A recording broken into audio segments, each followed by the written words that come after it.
Welcome to the Shreveport Connection with Tommy. This video is on your SmackDown results from the 17th of September 2019, as well as your 205 Live results. Birthdays for this week: September 17th, Jim Cornette, 1961. September 19th, Gerald Briscoe, born 1946. Eve Marie, 1984. Renee Young, 1985. There wasn't no any birthdays for the 18th. By the time I get the video uploaded, it'll be the 19th.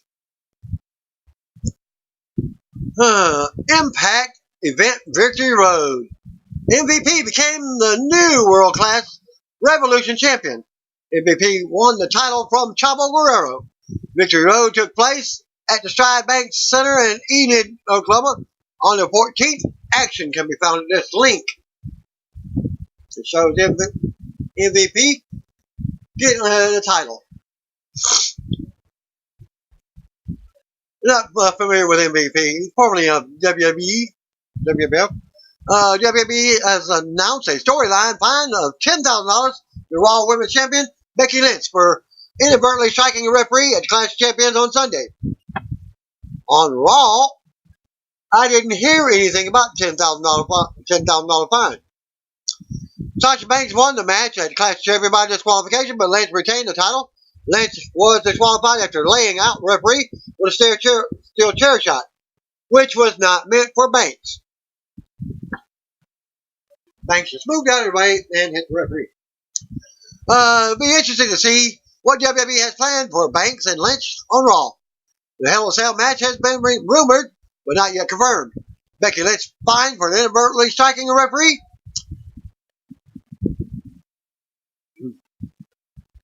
The man had intended to deliver the chair strike to the boss, but ended up hitting the referee instead. After the referee went down, the title match descended into chaos as the two rivals took their brawl to the concourse around the arena, just like the men do. Sunday evening during AAA invading New York event, Taya Valkyrie took out Tessa Blanchard. I mentioned some of this on the Raw, but got more info. Became the AAA Reina de Reyes champion, and this is the third time that she has held the title. Currently, Valkyrie is now a dual champion. She is also the knockout champion for Impact Wrestling. Valkyrie just celebrated her being the longest running knockout champion just 2 weeks ago. Okay, Valkyrie is Johnny Impact's girlfriend, and Valkyrie is still with the company. Impact is not. Ricochet and Casey Cantanzaro were none to be pleased at Maria Kanellis' claiming that Ricochet was the father of her child on Raw. Cantanzaro, who is dating Ricochet, threatened on Twitter to pay a visit to Raw to deal with Maria if she ever lied about her man again, prompting a response from Ricochet. At Casey Cantanzaro, at Maria Kanellis, to Maria Kanellis, make up lies about my man again. I'll have to pay a visit to at Raw, at WWE, #Raw, at King Ricochet. Tell her, baby, we all knew she was lying. Dwayne "The Rock" Johnson will be back on NBC for a second season of his Titan Game series that has been renewed. When I lost satellite for a month or two, I didn't catch anything on the program, as I only seen like 4 episodes of Titan Games of the first season. As NBC announced on Monday that the Epic Athletic Competition Series will be back for a second run. When we launched the Titan Games, we set out to create an entirely new athletic competition series, unlike anything ever done before, said The Rock, who hosts and executive producer. I'm excited to get back into the Titan arena and meet our new group of tough, limitless, and inspirational men and women from all walks of life. Then we'll be tested mentally and physically at the highest level. going head-to-head in our diabolical and insane challenges. Season 1 was epic, and our Titans pushed all boundaries. So for Season 2, we are taking it to the next level with new challenges, a new arena, setting an incredible set of competitors. We are absolutely thrilled with the overwhelming response from Season 1 and can't wait to see what our new Titans can achieve in the arena, said executive producer Dana Garcia. Audiences were inspired, engrossed, and entertained as our extraordinary competitors used their will and unflinching determination to overcome mental and physical challenges never thought possible. Their strength and perseverance defied expectations and challenged us to think even bigger for Season 2. So, if you're passionate, focused, and ready to push past all limits, both physically and mentally, then the Titan Arena is ready for you. The show was a hit for NBC in its first season with a 1.29 same-day rating in the 18 to 49 age demographic, which improved the next Thursday night 8 p.m. time slot by noticeable members. The show sees competitors push their bodies to the limit by battling opponents in unforgiving head-to-head challenges. Designed by Johnson, winners advance to the Mount Olympus, described as the consummate athletic test of speed, strength, agility, and endurance. The winners of the first season, James John Lewis and Charity Witt, took home $100,000 apiece. Well, at least now you know who won the thing. Paul Heyman ran Raw on this week's episode for Raw this week. As Vince McMahon, Kevin Dunn, and Triple H were not at the show. Pro Wrestling Cheat reports that Heyman was in charge of the show, and Michael Mansouri, Vice President of Global Television Production, filled in for Dunn. The site notes that Triple H is reportedly in Orlando already, working on NXT's USA Network premiere for Wednesday. It's not yet clear why Dunn and McMahon were not at the show, nor any word if whether the two will be at SmackDown. It looks like the name of AEW's weekly TNT TV show may be called All Elite Wrestling Dynamite. AEW filed the trademark to All Elite Wrestling Dynamite on September 12th for various uses from pro wrestling to merchandise. As noted, AEW previously registered Tuesday Night Dynamite and Wednesday Night Dynamite, fueling speculation on those being the names. So they're going to have a Tuesday night show and Wednesday night. The PW Insider stated that Vince McMahon was back to work at SmackDown from Atlanta after missing Monday's Raw from Knoxville alongside Triple H and Kevin Dunn. In a correction, PW Insider now reports that Vince was not at State Farm Arena for SmackDown. Vince did go through the plans for tonight's SmackDown several times today during production meetings by telephone, but he is not backstage at the arena. Tonight's SmackDown is reportedly being ran by Executive Director Eric Bischoff himself, along with veteran writer Ed Koskey, Bruce Pritchard, and WWE Hall of Famer Michael P.S. Hayes. WWE and Fox recently confirmed several dates and locations for WWE on Fox Movie Company promotion, which will see a moving truck travel from city to city to promote the SmackDown Fox premiere on Friday, October 4th. And here is a new promo with NASCAR Jeff Gordon assisting with the WWE on Fox Movie Company truck for those who missed it. The remaining dates are as follows. Tuesday, September 17th, Washington, D.C. September 18th, Detroit, Michigan. Thursday, September 19th, Chicago, Illinois. Friday, September 20th, Chicago, Illinois. September 21st, Madison, Wisconsin. September 22nd, Minneapolis, Minnesota. 23rd, Minneapolis, Minnesota. Wednesday, September 25th, Kansas City, Missouri. September 27th, you skipped a day, Thursday, you got Dallas, Texas. Skip Saturday, you got Sunday, September 29th, Houston, Texas. September 30th, Monday, Austin, Texas. Wednesday, October 2nd, my birthday. They skipped SmackDown. So you got Phoenix, Arizona for October the 2nd. October 3rd, San Diego, California. October 4th, Los Angeles, California. That's a lot of driving for the production truck. WWE on Fox Movie Company. There you go. There's been a lot of speculation on Cedric Alexander's WWE status over the past few days, and word now is that his quick loss at Clash of Champions was a call made by Vince himself. Vince reportedly wanted to bury Cedric on Sunday at Clash of Champions, according to Dave Meltzer on Wrestling Observer Radio. Speculation began when WWE announced that Cedric versus U.S. Champion AJ Styles for the Clash kickoff pre-show. Rumors continued when AJ won a quick squash match over Cedric. Cedric then took a pin from Styles in the six-man match on Monday's Raw as well. It was also believed that Cedric was headed for a strong singles push after it was revealed that he had a big supporter in Raw Executive Director Paul Heyman.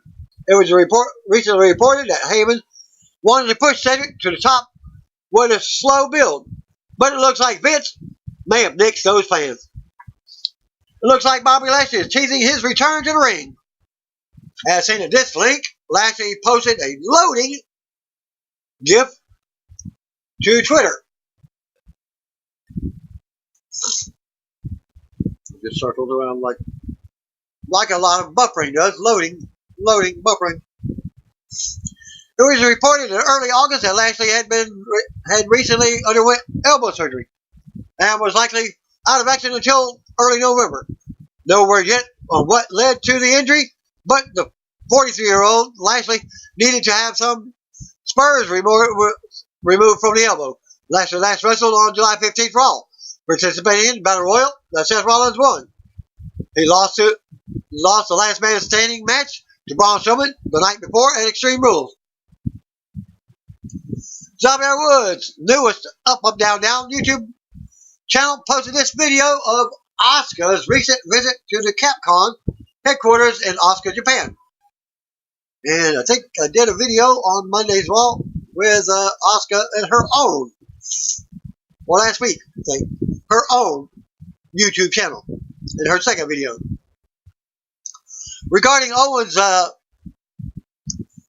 SmackDown status, Wells Fargo Center in Philadelphia issued an email today for the November 15th SmackDown tapings, and Owens was listed as one of the superstars scheduled to appear, so he's not fired. Storyline only.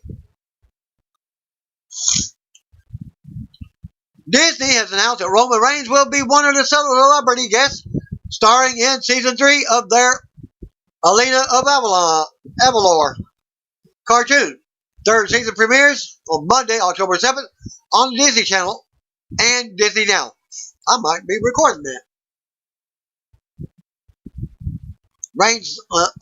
Reigns was announced along with John Leguizamo, Ty Diggs, and others. It was first revealed in August 2018 that Reigns has already recorded for the show. WWE Backstage is the working title for the WWE FS1 weekly studio show that premieres later this fall, according to PW Insider. Well, they was wrong before. It was Vince McMahon's report. Well, let's see what. You should have to stay tuned for that. Also noted earlier today, Renee Young is set to host the show, while Kathy Kelly was also to be involved. WWE Hall of Famer Booker T is also rumored to co-host, and WWE has had other wrestler stars auditioning for the show in Los Angeles as of late. Bellatrends have reposted their interview with actress Jennifer Lopez at this link to promote the new Hustlers movie. You can see the interview, the video. J-Lo giving advice on being a mother and talks about getting in shape for the stripper pole in the movie. Then bonds with the Bellatrends over their Latino heritage. Women wrestling. Recently, returned to AXS television with their second season, airing every Saturday night, immediately following New Japan Pro Wrestling. Previous night was Thursday night. And while will continue their second season tapings from the Belasco Theater in Los Angeles, taping through 12 episodes through Thursday. A hot topic coming out of last night's Raw was the upside down graphics that were shown early in the show, which were acknowledged by Renee Young on commentary. The upside down graphics could also be seen on the big screen inside of the Thompson Bowling Arena. PW Insider reported that the botched graphics were done on purpose as a way to play into the Firefly Funhouse theme of the show, done to build to the Fiend, Bray Wyatt's feud with the WWE Universal Champion Seth Rollins. Also noted, Fiend versus Rollins will take place in Hell in a Cell October 6th inside the cell. Last night's Raw ended with the Fiend taunting Rollins after taking out Kane with a mandible claw. Raw went off the air after a creepy version of the Funhouse theme song played. WWE posted this commercial with WWE Women's Tag Team Champion Alexa Bliss and Nikki Cross promoting the Guns of Glory mobile video game, which you could download. That's a mobile game. Don't know what it's all about? You'll have to go to that video. WWE has confirmed 2019 Starcade special for Sunday, December 1st from the Infinite Energy Center in Duluth, Georgia. The live event will air as a 1-hour special on the WWE Network at 7 p.m. Has Duluth Energy Center ever had a Raw or SmackDown event? And now they're getting a 1-hour network special that airs at 7 p.m. that night. Show begins for local fans at 6:30 Eastern Time. Tickets for Starcade 2019 go on sale Friday, September 27th at 10 a.m. Eastern Time, 9 Central. Superstars announced for Starcade include WWE Universal Champion Seth Rollins. Spoiler alert, so he's still got the championship. WWE Champion Kofi Kingston, so he's still got the championship too. Raw Women's Champion Becky Lynch, she's still got the title. SmackDown Women's Champion Bayley, she's got the title. U.S. Champion AJ Styles, Roman Reigns, Sasha Banks, Charlotte Flair, and Daniel Bryan. But you can always go card subject to change. According to Fightful, WWE superstar Jeff Hardy has had his contract extended for at least another year due to his lingering injuries that forced him to undergo knee surgery. Reports are now that the decision came after WWE announced that they are rolling over on the Hardy's contracts until 2020. Don't know about Matt Hardy's, but he has not signed anything yet, as his current contract comes to an end in March 2020, unless he's injured at the time. Whether Matt decides to resign or not, a collective of the Hardy Boys act will not be available on the independent circuit or for any other promotion because of the differing contractual deals. AEW World Champion Chris Jericho announced on Instagram that he will be appearing on the season finale of popular reality show America's Got Talent, along with the season 14 finalist Ryan Neimiller. Jericho writes, "See you tomorrow night on the final of America's Got Talent. Watch me and at Cripples at 8 take a hilarious yet magical journey," or something like that. Dark match before SmackDown from the State Farm Arena in Atlanta, Georgia. Saw Aleister Black defeat Buddy Murphy with a black mask. Fans in attendance noted that this was a fast-paced match that saw both superstars tear the house down. SmackDown opened up live from the State Farm Arena in Atlanta, Georgia. Tom Bills welcomed us to the show. He chimed in, but Corey Graves and Byron Saxton announced us go over the show. Eric Rowan will sit down with Michael Cole. Coleslaw. Also, Daniel Bryan will be here to address Rowan, probably to interrupt that. Plus, Sasha Banks versus Charlotte Flair and Baron Corbin's King of the Ring coronation. In my opinion, that was stupid. not like the previous years. Wasn't that important. New Day versus Revival and Randy Orton. First match. Right to the ring, out comes the New Day. Kobe, Big E, and Xavier. Out next are SmackDown Tag Team Champions, The Revival, Scott Dawson, and Dash Wilder. Randy Orton was out next as Greg Hamilton does ring introduction. Orton and Revival march to the ring as we see a steals from Orton's loss to Kobe at Clash of Champions. Dawson pushes the platter of pancakes off the turnbuckle post as they pose in the corner. The bell rings and Big E starts off with Dash. Dash charges, but Big E immediately launches him over his head. Big E with forearm to the chest while he's down on the apron.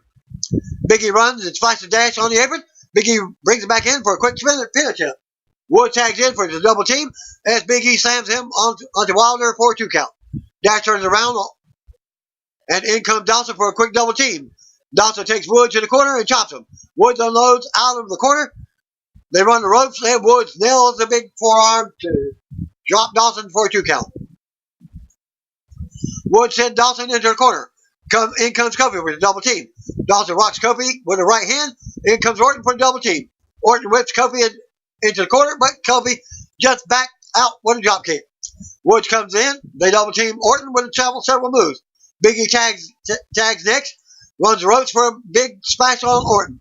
Woods fights off the Revival. Big E slams Orton with a belly to belly suplex. Kobe tags back in. Fans clap for the New Day. Orton ducks trouble in paradise. Rolls to the floor for a breather. New Day stand tall as we go to commercial. As we get to side video, back for the break. Revival double team Woods after turning around during a break. Dash keeps Woods grounded and works on his leg down. Dawson comes back in and keeps Woods down, focusing on the knee. Orton tags in and stomps. Woods unloads with chops, but Orton drops Woods with a thumb to the eye.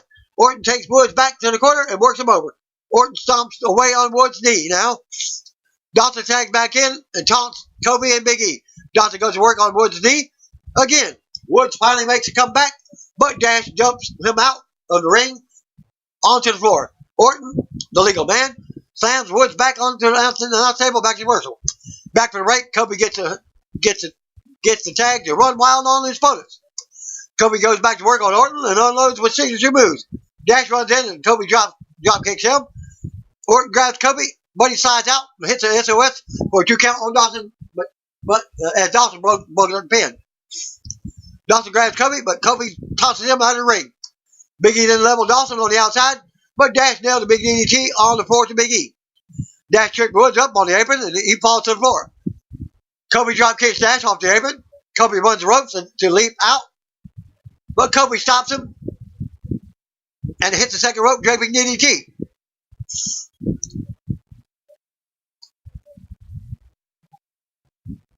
Orton drops him with a second rope dropping DDT. Orton takes his time and drops down to stalk Kobe, but he stops and gets up. Orton tags in Dash, and Dash tags in Dawson instead. They go to the assisted RKO machine, but Big E takes Orton out and sends him into the ring post. Kobe gets free, and Woods nails a big flying elbow to Dash. Kobe ends up hitting Trouble in Paradise to Dawson for the pin. So they get to be number 1 contender to tag titles again. After the match, New Day starts celebrating until Brock Lesnar's music hits. Lesnar and Paul Heyman come to the stage for a pop.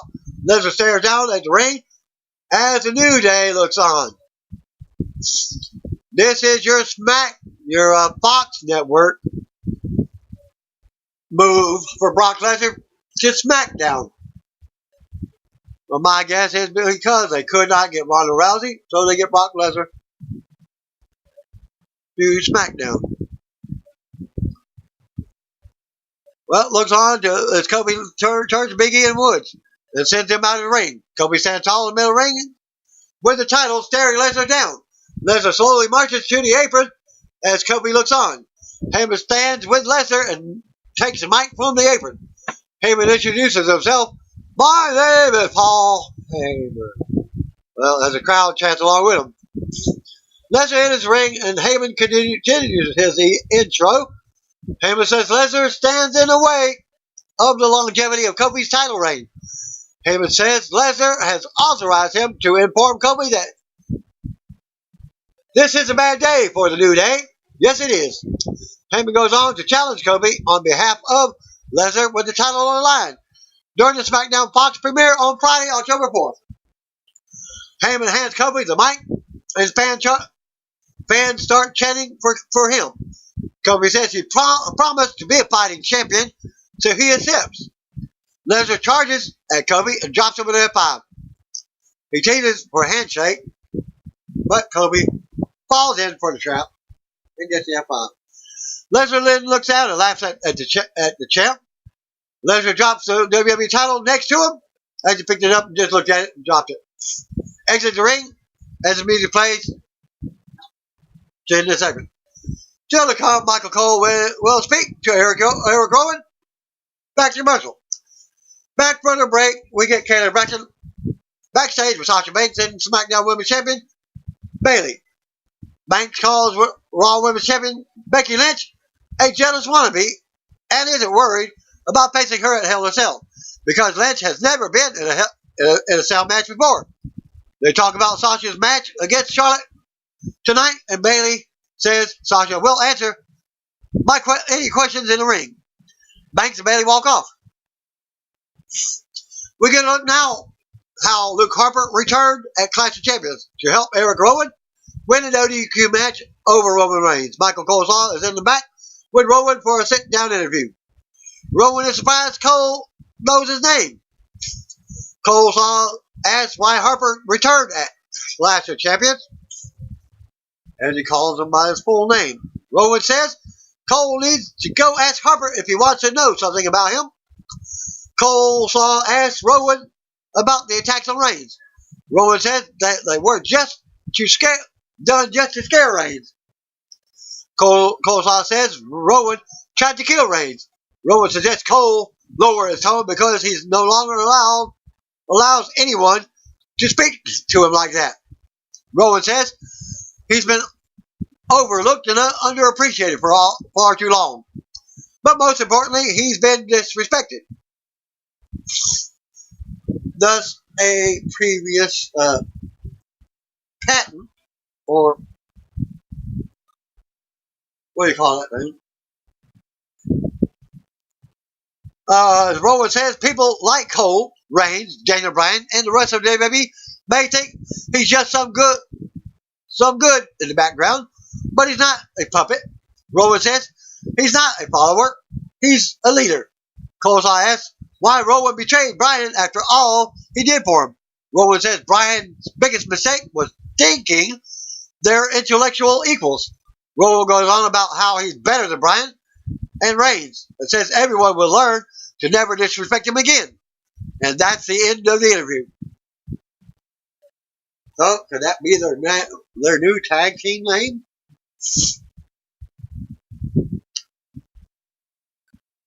Instead of Bludgeon Brothers, they can become the Disrespecters. Still to come, Bryan will address Rowan. Shinsuke Nakamura versus Ali. Intercontinental title match up next. Or is it? We go to the ring, out comes Ali. Back commercial. Back from the ring, out comes Sami Zayn to the stage. Still wearing his neck brace. Sami mentions being hurt, but he's still here to do the introduction for the man. He's liberated. He goes on about demanding respect and mentions Nakamura's win over Miz at Clash of Champions. Out comes Intercontinental Champion Shinsuke for this non-title match. And Sami talks Nakamura up on the mic as they head to the ring. Sami brings up Ali's recent win over Nakamura and says luck probably had something to do with it, but that was before Nakamura met Sami. Sami goes on about how Nakamura is a different man now. Ali rocks Nakamura as he gets closer to him. Sami tries to grab Ali from behind and double team starts as they set Ali up. Sami yells at Ali some more as Nakamura waits in the corner. Sami continues to talk Nakamura up as he hits the Kinshasa on Ali. Nakamura and Ali stand tall as Nakamura's music hits, and that match never even happened. Camera shows Kevin Owens walking through the crowd. He takes a seat as we see Shane McMahon watching backstage. He doesn't even have a ticket, but there was a WWE staffer running along with him, running down steps. The referee walks in and tells Shane someone is here to see him. He gets handed a note. Shane says he's going to take care of Owens. This was backstage. He walks out of the office, and a man hands him legal papers. You've been served, the man says. Shane reads the papers and doesn't look thrilled. Shane walks off, back to commercial. Don't think Shane knew how to act on this one. Back to the ring, we see KO sitting in the crowd, cheering. Not at ringside, but around the bowl area. Shane McMahon makes his way out, holding the legal papers he was served earlier. Shane calls for the security to come out. He points out Owens in the crowd, and security marches over to him. Shane stands on the turnbuckles and faces Owens in the crowd as Hamilton does his grand introduction. There's a spotlight on Owens now. Shane says it's no coincidence that he was served these papers tonight. Shane calls Owens to come to the ring so they can discuss these papers because Owens obviously had something to say. Owens quickly makes his way to the ring and enters as security stands between them. Shane tells security they can leave so he and Owens can do this man to man. Shane says he's holding the largest wrongful termination lawsuit in history. Shane says Owens will be awarded $25 million if he wins. Shane goes on, and Owens interrupts him, telling him to shut his stupid mouth and calling him a dumbass. Shane says he barely read the papers and Owens' case is weak. Just like him, Owens says he has a strong case and he goes on about how Shane ruined SmackDown. Owens brings up how Shane fired him for attacking Special Referee Elias, but then Shane attacked him from behind like a coward last week when he was a referee for Shane's match against Chad Gable. Shane didn't get fined. He fired Owens for being insubordinate. Owens says he was being insubordinate. He goes on and gets the "you tapped out" chant crowd going for Shane. Owens says he's tried to reason with and fight Shane. He even tried to help him last week. But now, all he wants to do is hurt him. And the best way to do that is in his wallet.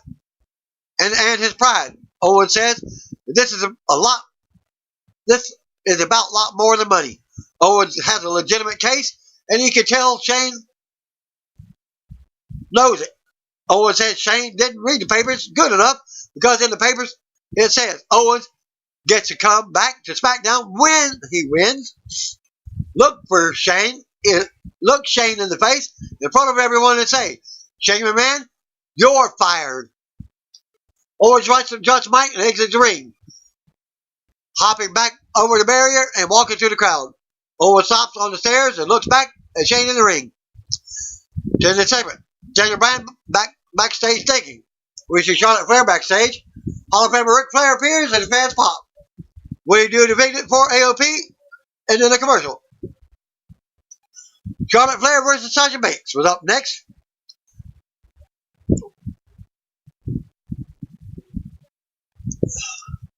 Come back from the break.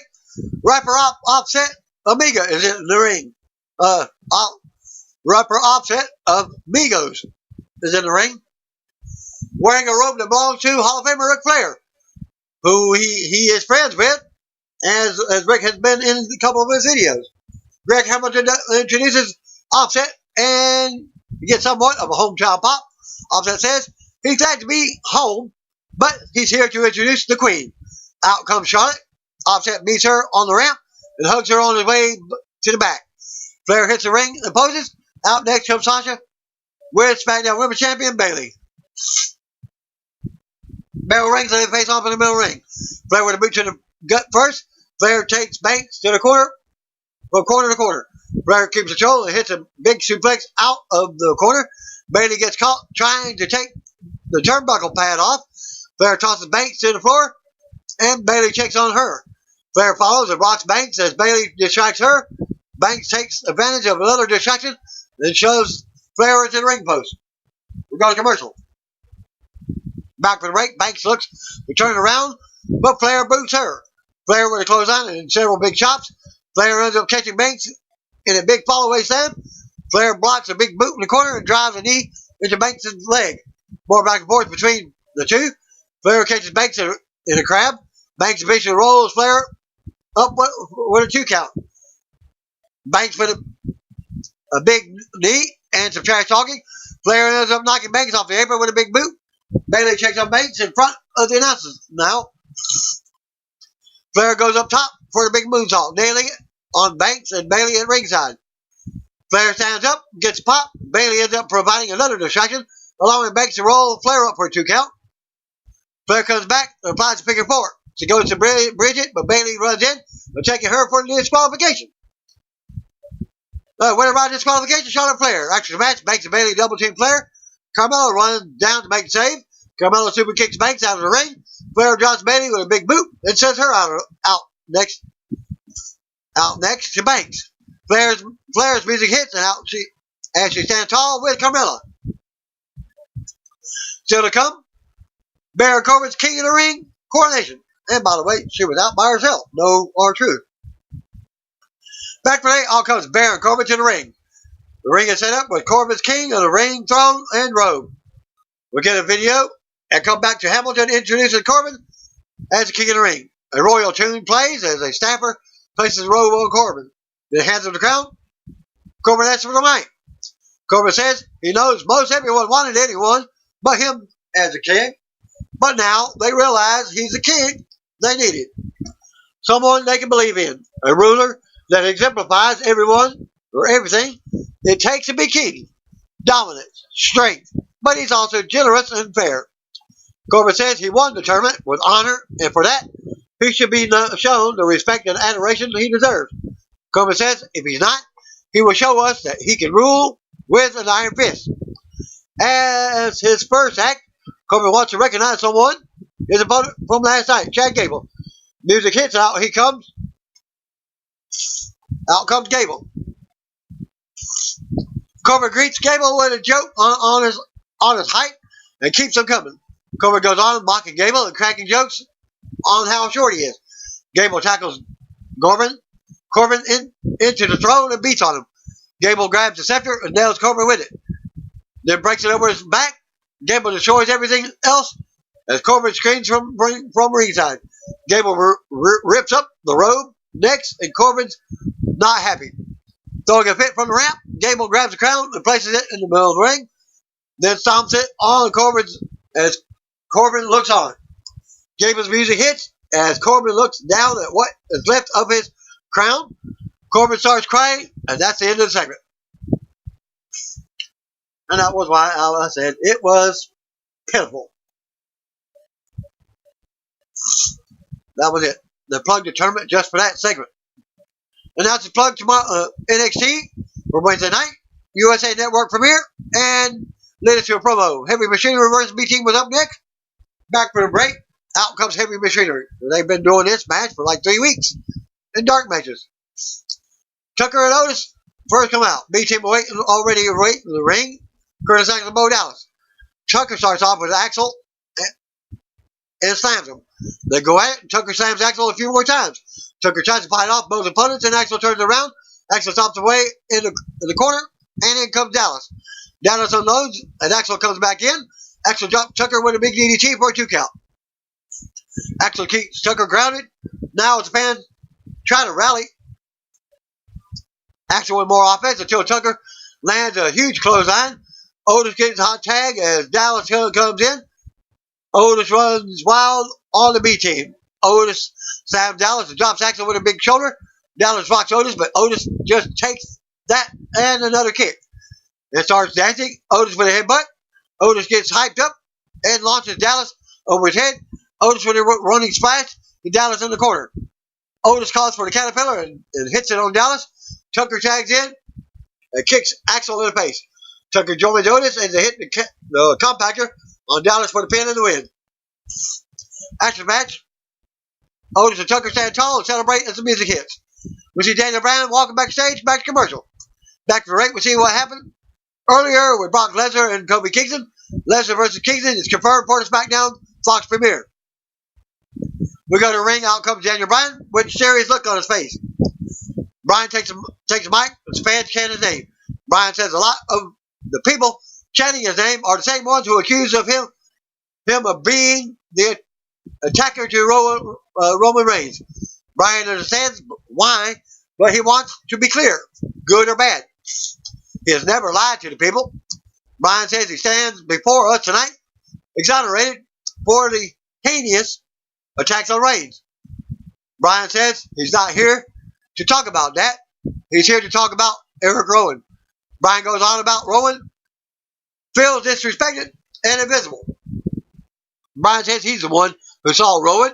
He saw Rowan's potential, his talent, how intelligent and special he was.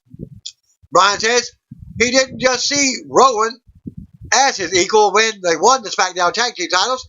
He treated Rowan as his equal and as his friend. Because Rowan is his friend, Rowan's music hits and out he comes with a microphone. Rowan tells Bryan to stop because he's sick of hearing Bryan speak. Rowan says Bryan always had him stand behind him, and Bryan always did the talking. Rowan goes on and says, as he enters the ring, pointing out how Bryan never asked him how he felt about anything. Rowan gets in Bryan's face and looks down at him, saying he will never be disrespected. Bryan tells Rowan to do something about it because there's nothing physically he can do that's worse than breaking up their friendship, betraying him and lying to him. Bryan drops the mic and tells Rowan to do something. Luke Harper suddenly attacks him from behind. Rowan watches as Harper destroys Bryan. They go to the double team when Roman's music hits. Reigns runs past Harper on the ramp and hits the ring to deliver a Superman punch to Rowan. Harper comes to the apron, but Reigns knocks him off with a right hand. Reigns with a drive-by to Rowan. Reigns turns around to a big boot from Rowan on the outside. Harper and Rowan double team Reigns on the outside now. Harper helps as Rowan powerbombs Reigns in the ring post. On the floor. Harper pulls up the patio on the floor now. Security runs down, but Rowan and Harper take them out. They slam some of them on the exposed concrete. Rowan breaks free the barrier wall at the timekeeper's area and holds it up as Harper whips Reigns into it. Harper and Rowan continue tearing up the announcer's area at ringside. Rowan grabs Bryan and headbutts him. Harper manhandles Bryan some. Harper and Rowan slam Bryan through the announce table with a double choke slam. Rowan yells out about how they will not be disrespected as we go to replays. The referee checks on Bryan. As Rowan and Harper stand over him, SmackDown goes off the air. At that point, 205 Live recap of the Cruiserweight Championship matchup. From Sunday's Clash of Champions, Drew Gulak retained the title over Humberto Carrillo and Lince Dorado. After a while back and forth, Gulak stole the victory by rolling up Dorado. Highlight package ended, sending us to the intro with a song intro. Vic Joseph, Aiden English, and D.O. Madden welcome us to another edition of 205 Live. His first 205 Live. Today's show takes place from Atlanta, Georgia. Lucha House Party theme goes off. Lince Dorado makes his way to the ring for an opening contest. He'll be facing Area DeVere. DeVere shoves Dorado, screaming insults in his face. Dorado nails DeVere with chops that send him to the outside. Chop rope crossbody connects. Dorado keeps the pressure on. DeVere whips him into the apron, but Dorado jumps up. Asai moves off. Dorado climbs up onto the barricade. Hits a running Frankensteiner, then tosses DeVere back into the ring. Dorado climbs. Attack misses. DeVere jumps Dorado to ringside with a back body chop. Dorado clutches at his left knee. DeVere doesn't target it, instead tossing Dorado hard into the turnbuckles. He slows the action down by applying a headlock. Dorado snapmares out. He uses the rope to hit crossbody for a near fall. Dorado back on the attack. DeVere catches the arm. DDT from DeVere. Cover only gets a 2 count. DeVere claws at Dorado's neck with a mask, then puts the headlock back on. Dorado fires off elbows to break the hold. DeBerry with a sleeper hold. Dorado managed to knock DeBerry off of his feet with a handspring backflip. Big right hand rocks DeBerry. Dorado follows up with chops and spinning heel kick, drop kick, and enziguri combo. He climbs to the top, frog smash crossbody for a 2 count. He goes up again. DeBerry grabs Dorado's arms and slams him hard to the mat. Dorado comes right back with a middle rope moonsault. Then a second, goes for the trio for the top, but DeBerry moves. He nearly wins the match with an enziguri, which sets up for the hammerlock lariat. Dorado ducks and goes for the crucifix pin. 2 count. Another roll up. DeBerry stays alive. Power bomb and stacks Dorado. He kicks out. Sets up Dorado on the top rope and goes for the superplex. Dorado knocks him off. Shooting star press. That'll do it. Dorado wins. Commentary commends Dorado for finally vanquishing DeBerry, who has been pestering him for weeks. Flashback 2 weeks ago when Tony Nese attacked Oney Lorcan backstage after a loss to Mike Kanellis pushed him over the edge. Nese would also form a temporary alliance with sworn enemy Drew Gulak.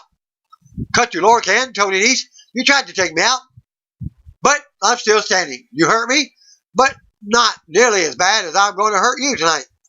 I'm done with you. I'm coming for you. I'm coming for your buddy, Gulak, and the Cruiserweight Championship. Commercial for WWE Shop was shown. Back for the break, gentleman Jack Gallagher makes his way out for the next bout. His opponent is Brian Kendrick, who is accompanied by Akira Tozawa. Gallagher versus Kendrick. Kendrick works Gallagher to the mat, but Gallagher gains position and targets Kendrick's arm with a submission. Kendrick gets to his feet, bounces off the ropes, monkey flip from Gallagher, followed by a drop kick. Kendrick charges Gallagher in the corner. He head stands in the corner. This frustrates Kendrick. Gallagher takes advantage of that and sends him to the outside. Gallagher wants Tozawa to leave the match as his presence is causing a distraction. Kendrick comes out of nowhere with a kendo stick for a disqualification. Gallagher wins by disqualification. Kendrick unloads kendo stick shots onto Gallagher. Tozawa isn't happy with Kendrick and even stops him from attacking Gallagher, saying he didn't need to stoop to that level. Kendrick leaves while Tozawa checks on Gallagher. Kendrick comes back and hits Tozawa. Tozawa looks at Kendrick as if to say, why? Heel turn Kendrick. Kendrick leaves, staring daggers into both Tozawa and Gallagher. Advertising for NXT debut on USA. Interview with Humberto Carrillo. He says he had the match won, but Gulak stole his moment. I am very disappointed. I know that if I face Drew one-on-one, he will not be so lucky. Carrillo promises that he will earn another title opportunity and become the Cruiserweight Champion. Main event time, Oney Lorcan is out first. Tony Nese second. Here we go. Oney Lorcan versus Tony Nese. Lorcan takes Nese down with a ground and pound. Nese scrambles out of the ring to recover. Lorcan chases him. He jumps back inside, catches Lorcan with an elbow. Lorcan shakes it off and smashes Nese with an axe handle. Running Nese to Nese's gut, says Nese in the corner. Mounted corner punches. Lorcan goes for a superplex. Nese creates separation. Lorcan hits a big lariat that sends Nese over the top rope. Lorcan plays the crowd. He gives Nese an opening. He pushes Lorcan into the ring post. Then knows Lorcan with a running elbow. Nese picks Lorcan up and whips him hard into the barricade. He tosses Lorcan over the announce table. It breaks. Lorcan just beats the referee's count. Back in the ring, Nese screws Lorcan. He raises his neck. Lorcan attempts a sunset flip, but Nese rolls through and connects with his spin kick to the face. Cover. Lorcan kicks out. Nese picks Lorcan up for a stalling vertical suplex. He plants him in the center of the ring for a near fall. Body scissors wearing Lorcan down. Crowd tries to rally Lorcan back into the matchup. He fires off of a chop to break the hold. Then another one. Nese gives a chop right back. Then guillotines him over the ropes. He goes for the springboard moonsault. Lorcan moves. More chops. Running uppercut by Lorcan nearly decapitates Nese. He throws Nese in the corner. Running elbows. He fakes a blockbuster, then hits one. Nese to the outside. Lorcan in pursuit. He sends him to the barricade. He goes through him to the other side, but Nice ends up over the wall. Lower Can breaks the count so he can continue to fight on the outside. Another whip into the barricade. Match moves back into the ring. Lower Can goes for half a half. Counter thrust knee to Lower Can's gut. But Lower Can responds with a vicious lariat for a 2 count. Lower Can continues to bruise, knees his chest with chops. Half a half. Knee stands on his feet. And double stomps Lower Can into the ribs. Cover. Lower Can just sneaks a shoulder up. Nice sets up for a running Nice. Lower Can has it scouted and hits a drop kick. Lower Can puts Nice on the top rope for a super half a half. Nice doing everything he can to block it. He elbows him off and tries to turn it around. Lower Can with a jumping uppercut that knocks Nice back outside. Lower Can runs off the ropes. Glock appears out of nowhere and picks his ankle. Lower Can gets distracted. Nice comes from behind. Schoolboy roll up. That's it. Nice wins by pinfall. Lower Can can't believe it. Glock and Nice celebrate on the entrance path. Glock screams that this was business while holding the cruiserweight title high and claiming that he'll never get another shot. Commentary asks, who could stop the law of 205 Live? That's the show, my friend. Did that.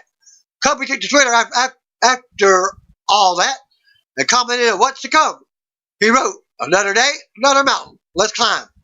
So what happened after SmackDown 205 Live went off the air? Fans in attendance got to see a SmackDown Women's Championship match. In the post-show dark match can be found at this link. Charlotte Flair face off against Bayley after 205 Live. Bayley ended up retaining the title with a roll-up. And you can see that link. And that concludes my SmackDown 205 Live results. Thanks and peace out. See you over here. If you don't know, just call me, brothers and sisters.